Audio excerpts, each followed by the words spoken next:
Now we are ready to discuss the convergence of the gradient algorithm. We only focus on the case where the sequence of step sizes is a constant sequence. Okay, so here we fix a constant alpha greater than 0. Okay, and to make the presentation simple, we are going to discuss the following function. So define the function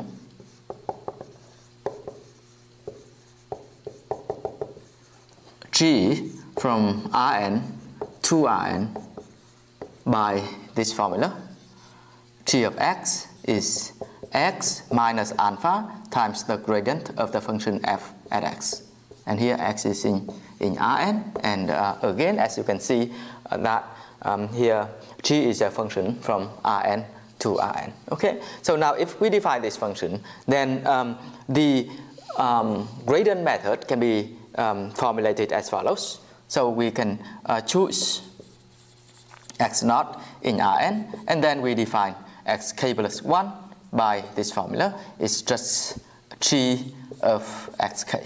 Okay, because it's xk minus alpha times the gradient of the function f at xk, which is exactly g of xk.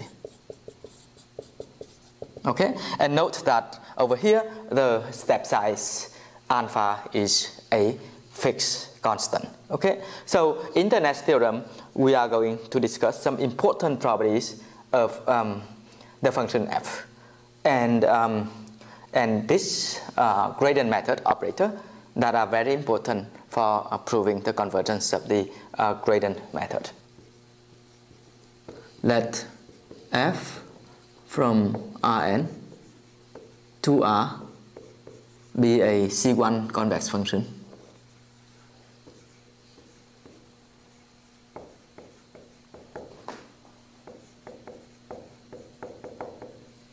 Now we suppose that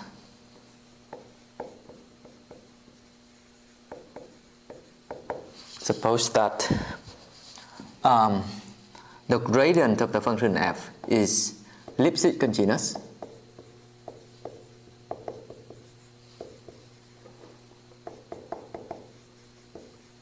with constant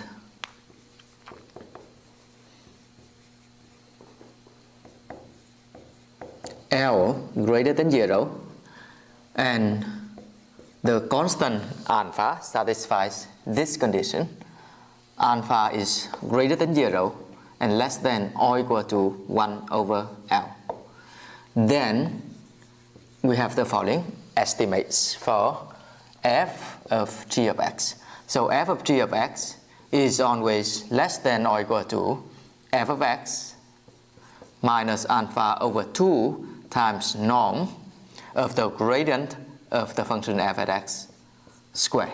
Okay, and at the same time f of g of x is always less than or equal to f of x star plus 1 over 2 alpha times norm of x minus x star square minus norm of g of x minus x star square. And this is true for all x and x star in Rn. Okay, now I'm going to give the detailed proof of this theorem, and the proof is based on the lower estimate and the upper estimate for the function f given in the previous two lemmas. Okay,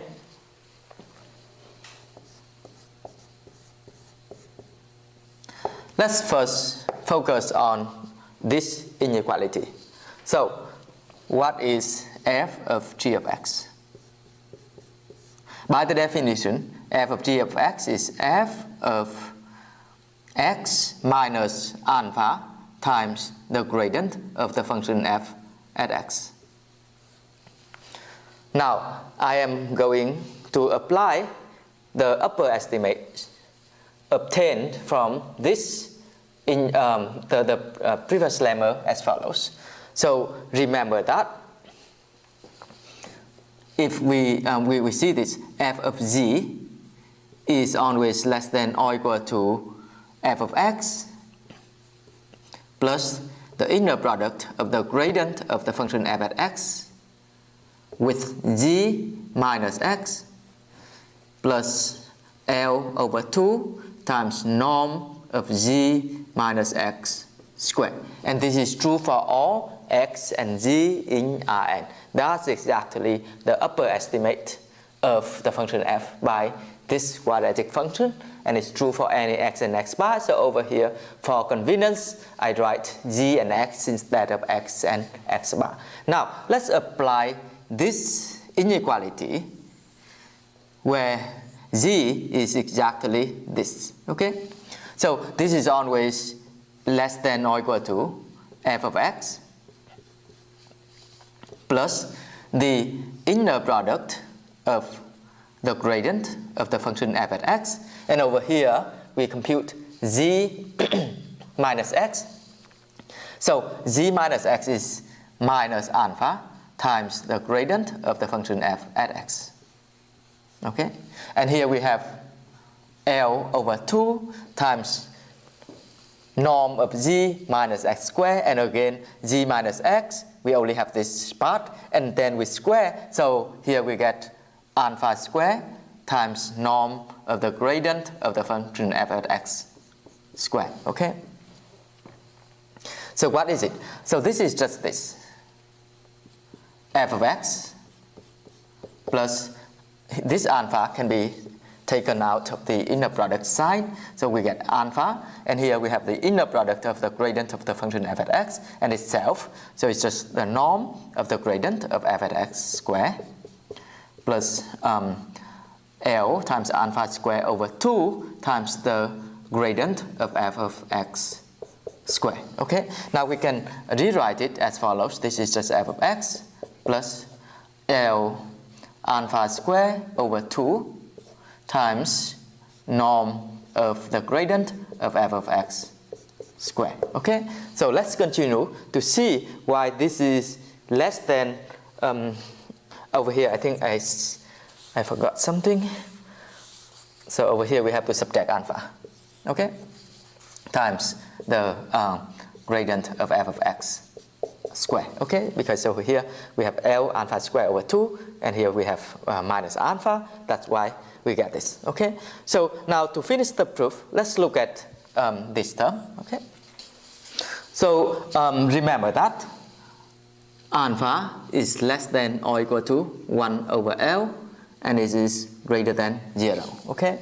So now if we multiply both sides by L, we will get this. So alpha times L is less than or equal to 1, okay. Now we multiply by alpha and we divide it by 2, so we see this. Alpha squared times L over 2 is less than or equal to alpha over 2, okay. Now if we subtract both sides by alpha, we will see this. Alpha squared times L over 2 minus alpha is less than or equal to alpha over 2 minus alpha. Okay, so this is just alpha over 2 minus alpha, which is minus alpha over 2. Okay, so we see that this is true. Alpha squared L over 2 minus alpha is less than or equal to minus alpha over 2. Okay, now if we use this inequality to this particular situation, then we will see this. F of g of x is less than or equal to f of x minus alpha over 2 times norm of the gradient of the function f at x squared. Okay, so this is exactly the first inequality that we have to prove. Now I'm going to prove the second inequality formulated here.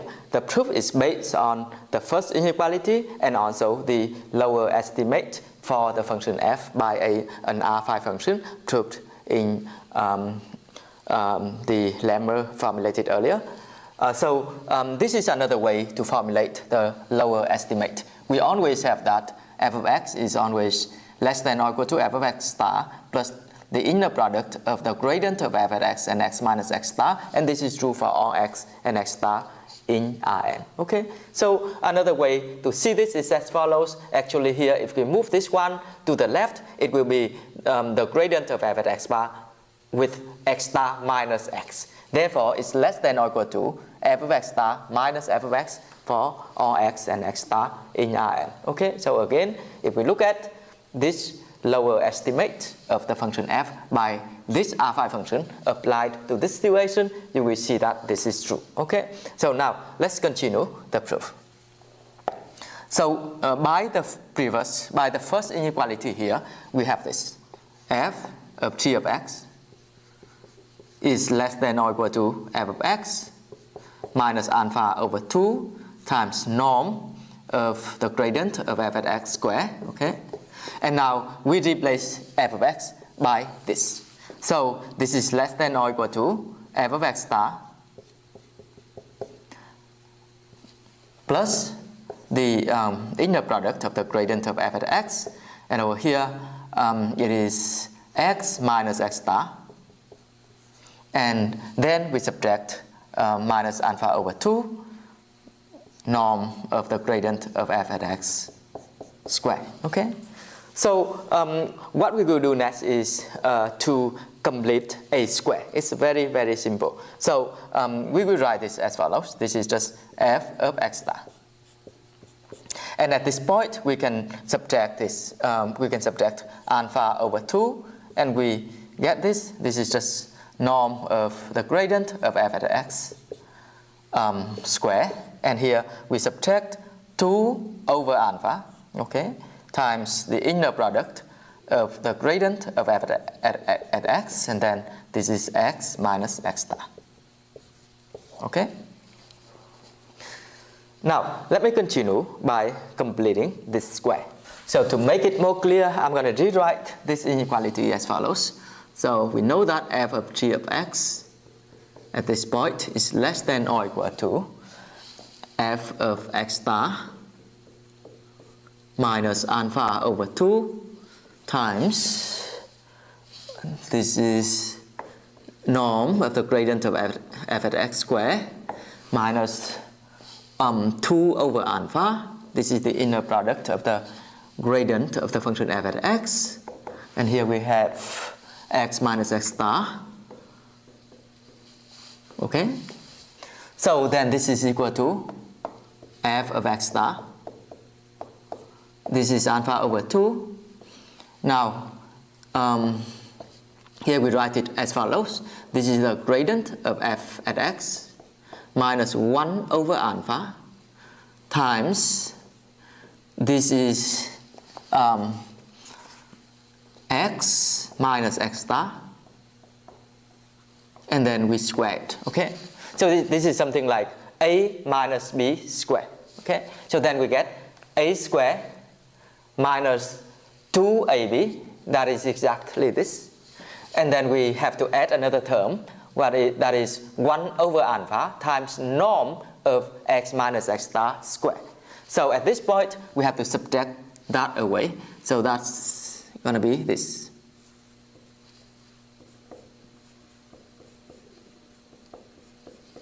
Okay, so that this equality is valid. Okay, so let's go ahead and do some algebraic manipulation over here. So this is just f of x star minus alpha over 2. Inside of this parenthesis, we're going to see this. Alpha times the gradient of the function f at x minus x, and then minus x star square, and everything is divided by alpha square. Okay, and this is norm of x minus x star square, and everything is divided by alpha square. Okay, so we continue to write this as follows. This is f of x star. This is, if we factor out alpha square, you will see that this is 1 over 2 alpha, and inside of the bracket we see this.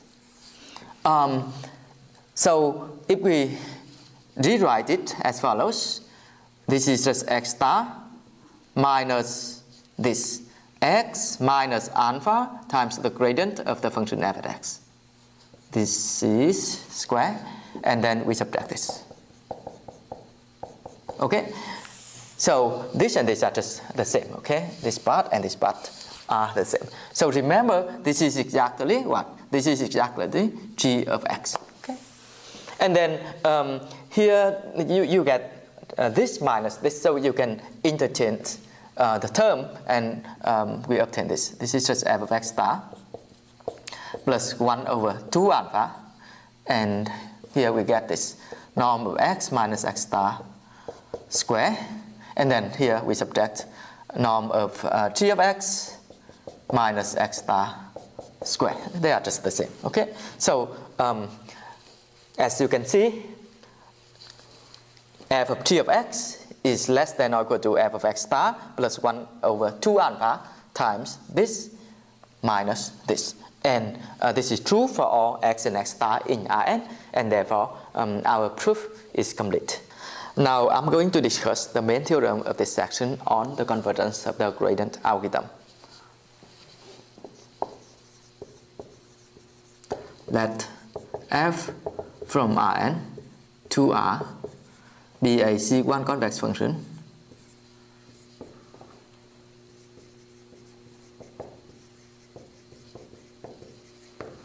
and we suppose that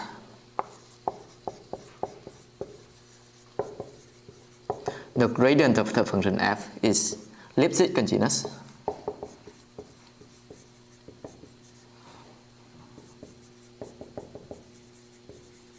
with constant L greater than 0.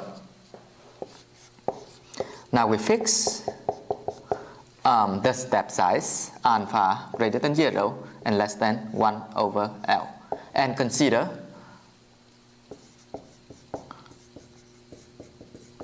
the gradient algorithm.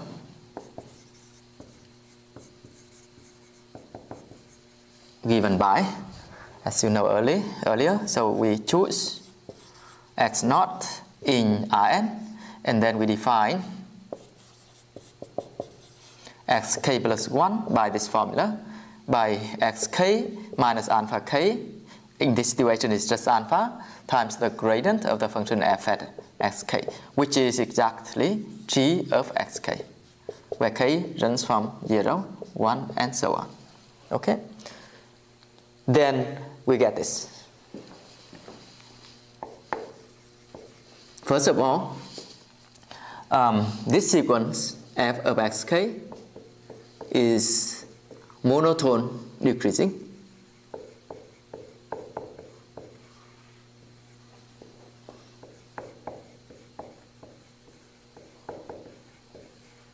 Because of this reason, this algorithm is a descent algorithm.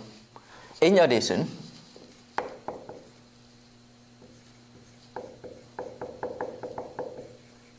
we suppose that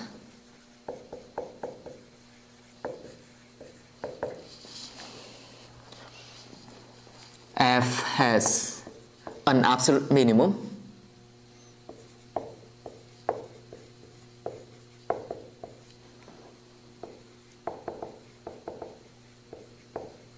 at x star.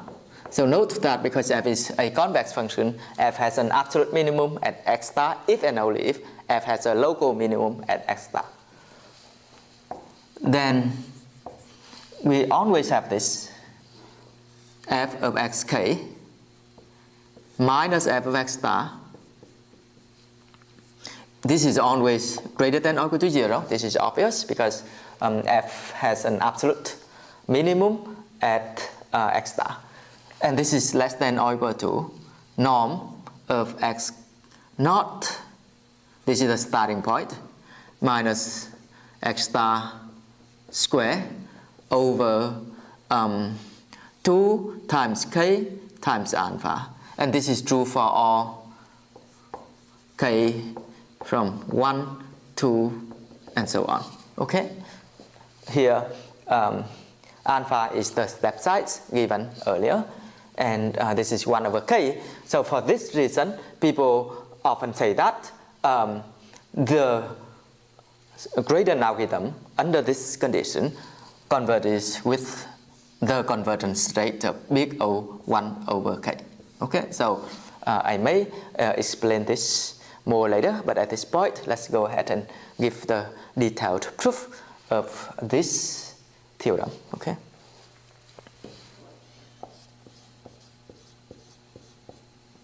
So let me first explain why f of xk is monotone decreasing. As we know, so over here,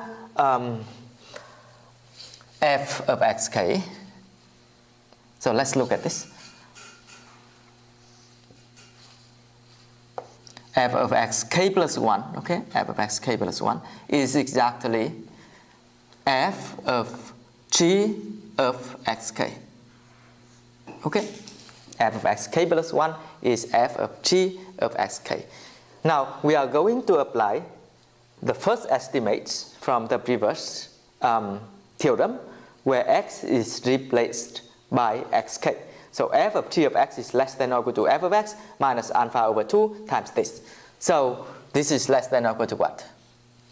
Is less than or equal to f of xk, because x is replaced by xk, minus alpha over 2 times norm of the gradient of the function f at xk square. Note that this is a non-negative term, so it is always less than or equal to f of xk, and this is true for all k from 0, 1, and so on. Therefore, f of xk is monotone decreasing. Okay, that's the first part of the theorem. Now, let me go ahead and prove the second part. That is very, very important. Okay. Okay. So now, by the second estimate here, we will get this: f of xk plus 1. Again, it is equal to g to f of g of xk, and if we apply this estimate, we will get this. This is less than or equal to f of x star. Okay. So again, we apply this estimate where x star is the same, is actually the an absolute minimizer of the function f, and x is just xk plus 1. Okay, so I'm sorry, x is just xk. So this is f of g of xk. So it's less than or equal to f of x star plus 1 over 2 alpha. Over here, what are we going to get? This is just norm of xk minus x star square, okay? And then we subtract this g of xk. What is g of xk? G of xk is exactly xk plus 1. So over here we get this xk plus 1 minus x star and then square, okay? And this is true for k equals 0, 1, and so on. Okay. Now, let me go ahead and write this carefully for each k. Okay, so at first we're going to apply that estimate for k, for the case where k is equal to 1. So what are we going to get? So we get this. F of x 1, okay? Actually, we apply for the case where k is equal to 0. Okay, we start with k equals 0. So f of x1 is less than or equal to f of x star plus 1 over 2 alpha. And over here, what are we going to get? We're going to get x naught, this is the starting point, minus x star square minus norm of x1 minus x star square, okay? And then we will apply the same inequality where k is equal to 1. So we will get this. F of x2 is less than or equal to f of x star plus 1 over 2 alpha. What is it here? This will be x1 minus x star square And over here we get x2 minus x star square. And then we keep doing this. Now, what about f of xk? F of xk is less than or equal to this, f of x star plus 1 over 2 alpha. Inside of the parentheses, we get this. This is xk minus 1 minus x star square. And then we subtract xk minus x star square. Okay? Now, what if we add all of these inequalities? If we sum them up, we get this. The sum of f of xi, where I runs from 1 to k, is less than or equal to, if we sum them up, we will get how many of them? 1 to k, so k of them. So this is k times f of x star. Okay? Now, after we add them up, we can simplify everything here, and we get 1 over 2 alpha times norm of x naught minus x star square, and minus this, minus xk minus x star square. Okay? And remember that f of xk is monotone decreasing. So over here, actually we get this f of x1. On the left hand side, we have f of x1 plus so on plus f of xk. So it is always greater than or equal to, if we replace everything here by f of xk. So this is always greater than or equal to f of xk plus so on plus f of xk. So we end up having k times f of xk. Okay, so the left hand side is greater than or equal to this, while the right hand side is less than or equal to the one where we remove this, because this is just a non-negative term. So we get this k times f of xk is less than or equal to k times f of x star plus 1 over 2 alpha times norm of x naught minus x star square. Okay? The next step is really simple, because we can move this one to the left. So we get this.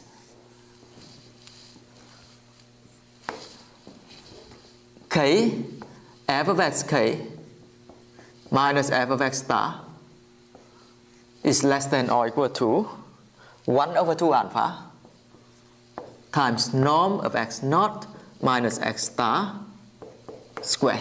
Okay? And now what if we divide both sides by k? Then we get exactly this inequality, because here is just norm of x naught minus x star square. This is exactly the same. And over here we get 2 times k times alpha. Okay? And therefore the proof of the theorem is complete.